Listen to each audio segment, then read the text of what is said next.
Why do individuals behave in a certain way in an organizational environment? Which factors have an impact on employee satisfaction, job performance, job commitment, and motivation? Individuals have been researching this very topic for decades, in an attempt to uncover strategies to improve organizational performance.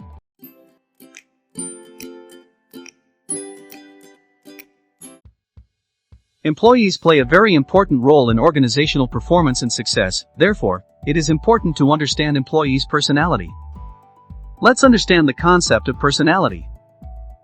Generally, it is used to indicate the external outlook of an individual, but in the context of organizational behavior, personality means something different. The term personality indicates neither the external pattern nor does it indicate the internal quality, but it means an integrated whole. In the modern world in psychology, it has come to indicate the sum total of an individual's characteristics and qualities. Personality is a patterned body of habits, traits, attitudes, and ideas of an individual's, as these are organized externally into roles and statues, and as they relate internally to motivation, goals, and various aspects of selfhood. Personality also refers to an individual's distinct thought patterns, behaviors, and feelings that distinguish him or her from others. Some personality qualities are necessary for employee behavior, and these behaviors are essential for an organization to achieve desired goals. Individual differences provide vitality in the team, and employees from diverse backgrounds show diverse skill sets necessary to achieve organizational objectives. To better understand people, 5 fundamental personality types have been defined as generic dimensions, and these dimensions are generally used to distinguish one individual from another. Business managers and leaders must be familiar with these dimensions to understand the different personalities and associated behavior, which is critically required for anticipated results. Now let's take a closer look at the big 5 personality traits. The first personality dimension is open to experience. This open to experience trait refers to an individual's willingness to try new things, be open, and think creatively. Business leaders must comprehend that employees who possess openness are flexible, innovative, and enthusiastic about learning new job skills and possessing excellent job satisfaction. Employees who score low tend to be conventional and stay in their comfort zones. The second personality trait is conscientiousness. This personality attribute assesses a person's trustworthiness and stability. Business leaders must understand that employees who score higher in this area are more goal-oriented, organized, exert a high effort level, show better performance, and do not leave the organization. The third trait is extroversion and introversion. Extroversion is a personality attribute that describes how gregarious and expressive a person is. Business managers need to understand the associated outcomes out of this personality trait. Employees who score high in extroversion are generally more assertive, have better interpersonal skills. Extroverted people are more outspoken, socially confident, and get their energy from engaging with others. Whereas, introverts are more inclined to seek isolation and reflection. The fourth personality trait is agreeableness. The ability to get along with others is measured by agreeableness. People with high scores in this feature are often likable, empathetic, and affectionate, while those with low scores are seen as blunt, harsh, and sarcastic. The last personality trait is neuroticism. Neuroticism can be defined as emotional stability.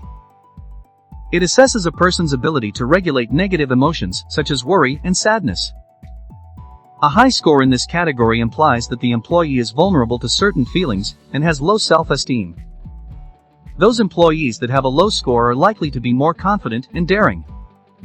These characteristics can help predicting employees' social behavior and success at the workplace. Suppose business managers and supervisors know more about these behaviors. In that case, they can establish trust, coherence, and harmony and foster a more positive workplace culture. In this session, we orient you to diversity management through effective leadership style, communication skills, and types of personalities under the umbrella of organizational behavior. Let's understand first. What is organizational behavior? Organizational behavior is a field of study that examines human behaviors at the workplace and how they can affect organizational outcomes. Individuals converge in the United Arab Emirates from across the globe. Around 8 million people are engaged with several business organizations.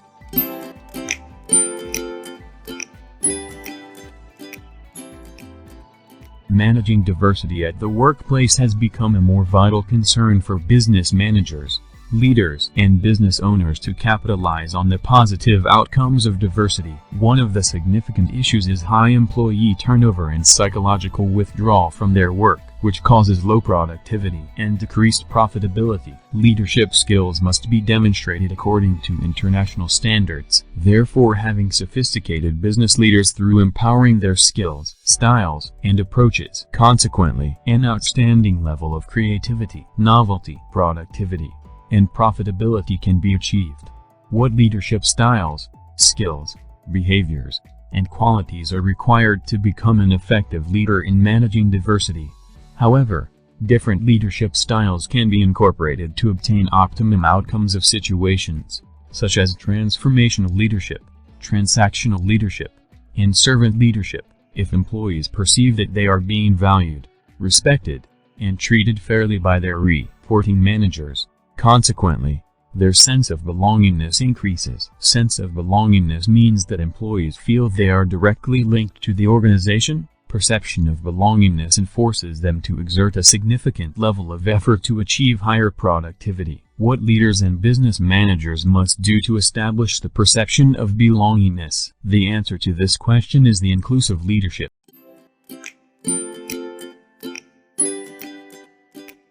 Inclusive leadership is a style that manages a diversified team smoothly while respecting their individuality.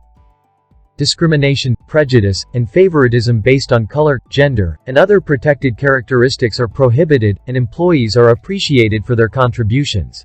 Today's business leaders are supposed to develop such attributes which can enhance employees' sense of belongingness.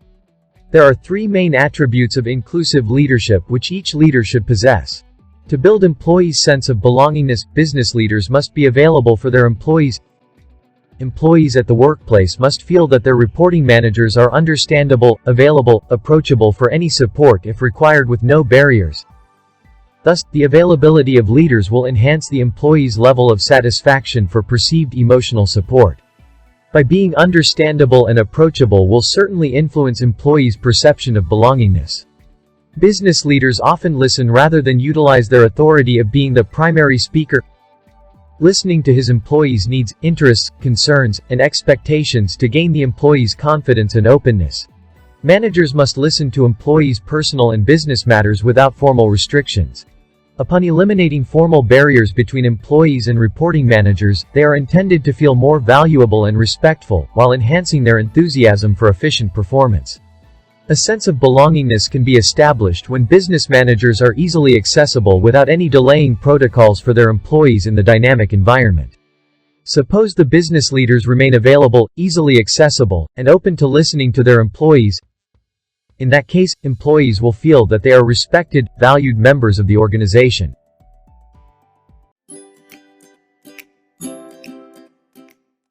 Effective communication and leadership are inseparably linked because leaders are responsible for setting agendas, designing job roles, formulating ideas, motivating employees, and resolving conflicts. Diversity in organizations is increasing and has a significant impact on the expected outcomes. To satisfy the work-inclusive atmosphere that resolves internal conflicts, leaders first appreciate and understand individuals from all origins and cultures. Verbal, as well as nonverbal communication, is needed to address all of these concerns. As leaders are also responsible for ensuring that tasks are completed through their workforce. To achieve their objectives, leaders must be good communicators in various situations, including the corporate level, society, groups, and more typically, interacting with their employees. On the other hand, managers and leaders must also consider nonverbal communication while managing a diverse workforce. Nonverbal communication includes eye contact, voice tone, body posture, facial expressions, emotions, and movement. Different cultures interpret the same nonverbal clues in different ways. Direct eye contact, for example, may be considered acceptable in one culture but insulting in another. As a result, leaders must understand the distinctions in nonverbal communication between cultures and how to understand various nonverbal signals to manage workplace diversity. In the West, making eye contact is considered a show of confidence. However, in Asia and the Middle East, it may be considered unfriendly or antagonistic. Employees in the United Arab Emirates come from a diverse spectrum of backgrounds. Therefore, corporate managers should keep this in mind while maintaining eye contact. Business leaders are supposed to maintain a firm and steady shake hand.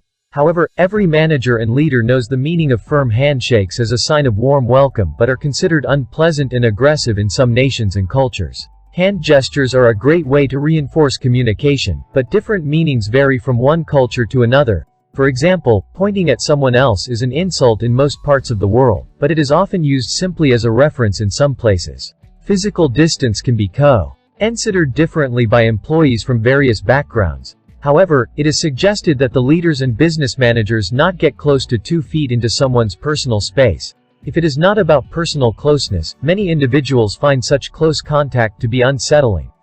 According to a well-known researcher named Ekman in the 1990s, happiness, sadness, surprise, fear, anger, disgust, and contempt are 7 universal emotional expressions for individuals worldwide. Hence, leaders must be able to assess their employees' sentiments,